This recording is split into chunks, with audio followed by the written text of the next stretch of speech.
Hello everyone. Hey, this is Dr. Bol Jock with the Jikmir Developmental Model. On today's video, I would like to discuss Professor Giet Jal dissertation. Thanks go to Gabriel Giet Jal, a PhD candidate over in Ethiopia, for finding this treasure. Because when you go through his dissertation, it covers many topics. And understanding those topics, even though they were in the past, he helped you understand what is currently happening in South Sudan and Ethiopia. So thank you, Chunkwut, for sharing this important document with many people. It is a treasure that needs to be found. And if you haven't got a chance to read it, go and find it and read it. It has a lot of great information that we can use in understanding what happened in the past and what is currently happening. Because the history seems to repeat itself. It's exactly as you read through it, the situation that is happening in Nasser, it is exactly the way it happened multiple times in the past. So with that, I would like to present his dissertation and compare it, that period to now, and looking at it from the lens of Jikmir Developmental Model. So Giet Jal, Professor Giet Jal dissertation was titled The History of the Jikmir before 1920s. He did his dissertation in 1987, the University of London. So the first part I want to cover is the period this dissertation took place, or what period it tried to cover. The period was from 1860 to 1920. And that period, the major things that happened during that period was first the Nur expansion from the west to the east. And those Nur sections that left from the west to east was Gawar, Lao, and Jikany. So those were the three sections that left the eastern Nur. And the reason for that, according to the dissertation, was first it was overcrowding in that area, and then there was dispute also among the clans, and the environmental impact was also part of why the Nur moved from the west to east.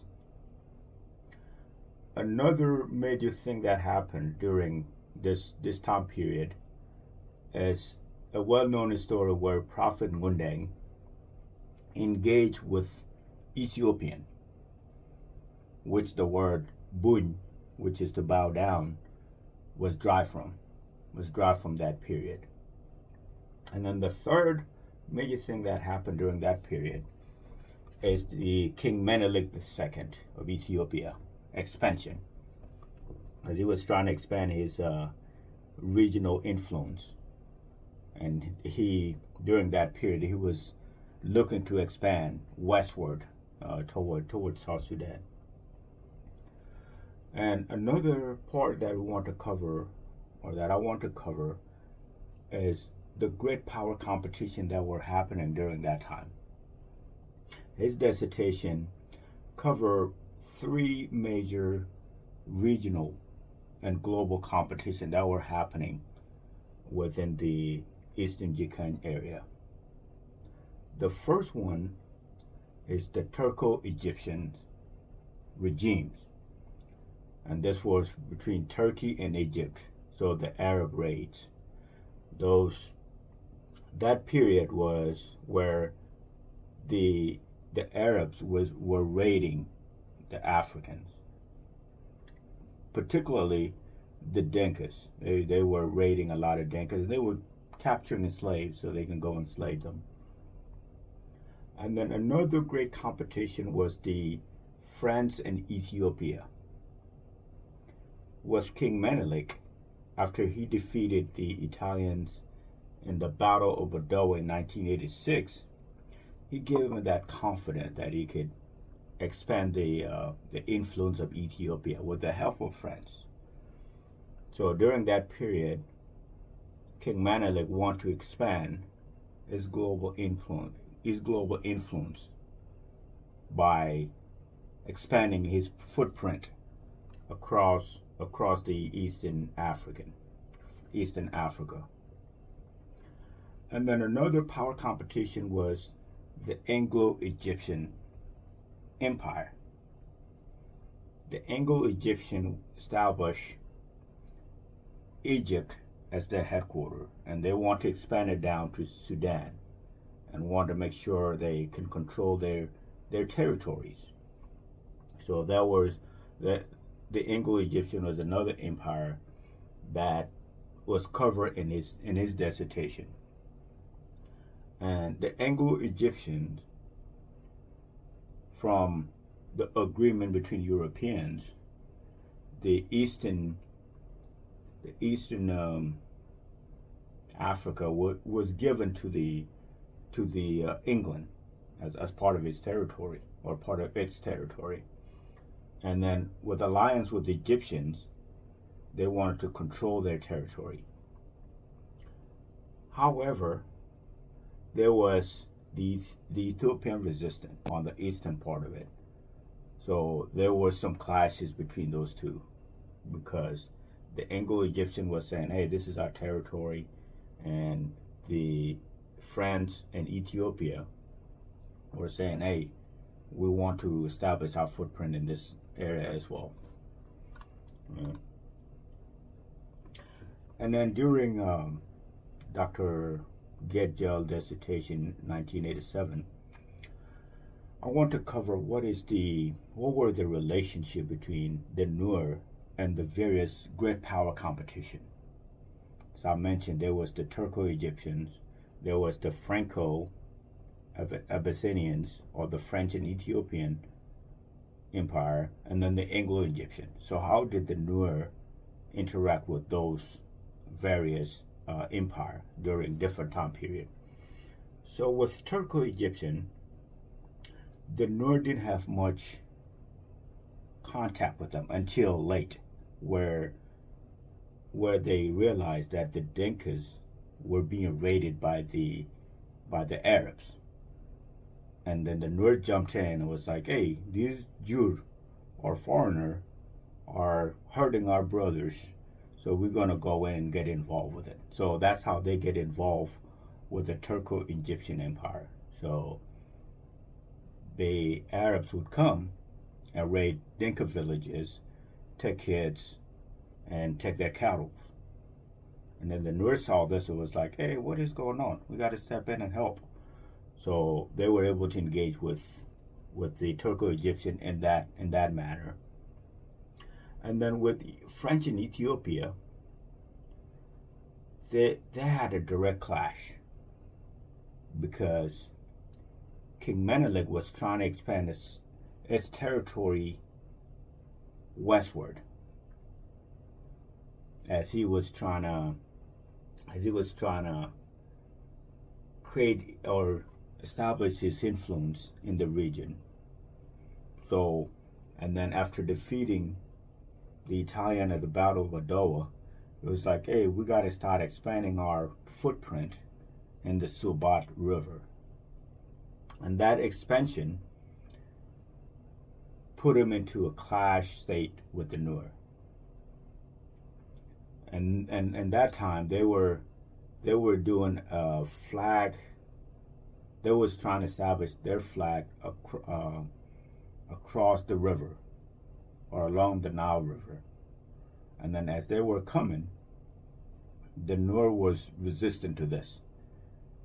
At first they welcomed them, but then they realized there are some clashes that happened, and they engaged with the Ethiopian. And that was, they was able to engage with them. And then with Anglo-Egyptian, the Nur was really suspicious of them because of what happened with the French and Ethiopian forces. So even though they did not have that direct contact with them or know their intent, they was already suspicious based on the past events that happened. with the Ethiopian forces.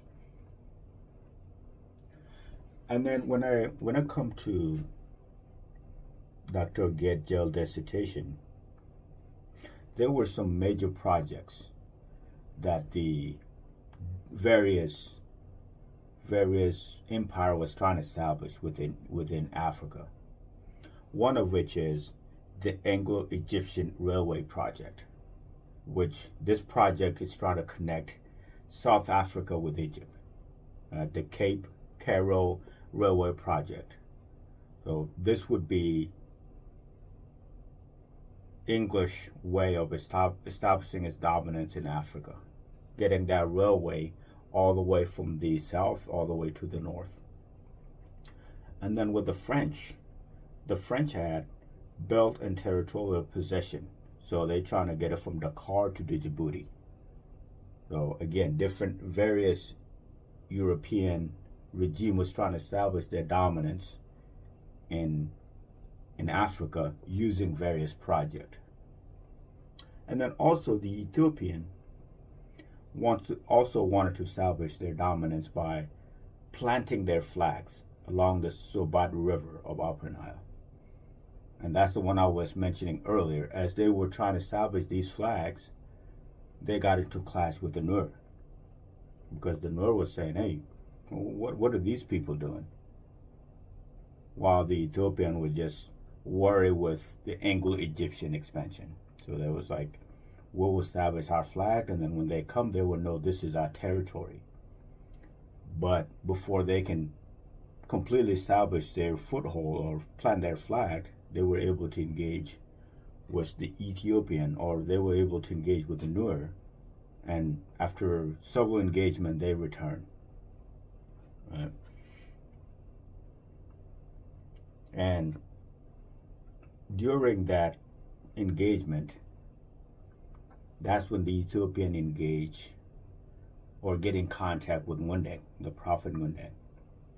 So they were having difficulties fighting their way toward the river until they went to Ngundeng and explained that, hey, we're not here to fight you guys. We are here for planting our flag, and that's about it. We're not here. We're not your enemies. And Ngundeng was able to understand that and gave the Ethiopian forces people to escort them so they could be able to be safe. And then as they go back to Ethiopia, these people would, if the locals trying to engage them, they would explain to them, hey, these are our friends. They're not here to fight us. They just want to go back to their homeland. And that's when Ngundeng got in contact with them and gave them the name Buny, which means to bow, because they went in with a respect, understanding that, hey, we're not your enemies. And then successful, they were able to get them back to Ethiopia. I want to do a comparative analysis of Professor Giet Jal dissertation during that time, what was happening, and what is the Jikmir developmental model is currently trying to do. So first, let's look at it from the developmental approach or development approach. So during Professor Giet period or time period, there was mega projects from different regimes. As I mentioned earlier, there was the Cape Cairo Railway Project by the Anglo-Egyptian regime. And compared to Jikmir developmental model, the Jikmir developmental model wants to approach development from a bottom up in transforming South Sudan village to town. So during that period, different regime was trying to establish their footprint in order to control the population. The population didn't really have any input into what different regimes were doing. They were there for their own interest, and they were able to get into multiple clashes with local, because the locals didn't know what were they doing in their areas. And when it comes to politics, during Professor Giet Jal dissertation time period, there was many global and regional power competitions. So different regimes was fighting for power over what they want in South Sudan, or in Upper Nile in particular. With the Jikmir developmental model, when it comes to politics, it emphasized local involvement in order to correct past mistakes where different regions come in without locals know what is going on, and then getting into clashes with the local. So there should be local involvement, local consultation, and empowerment. And if the locals have that empowerment, then they would not be suspicious of anything that is happening, as we saw in the past with different regimes. And then the last point is with economy. During Professor Giet Jal's dissertation time period, regional power and global power were prioritizing their economical initiatives, while they're not putting into account the local economies. And then compare that to Jikmir developmental model. The Jikmir developmental model want to focus on diversification of the local and national economy. So again, getting that local's involvement. And that part is how it is different from the past approaches to development or economy and even politics. So again, I'm Dr. Bol Jock with the Jikmir Developmental Model. Today we'll cover Professor Giet Jal's dissertation, which is a treasure. If you get a chance to read it, go through this and read it, because it has a lot of valuable information that can be practical even in today.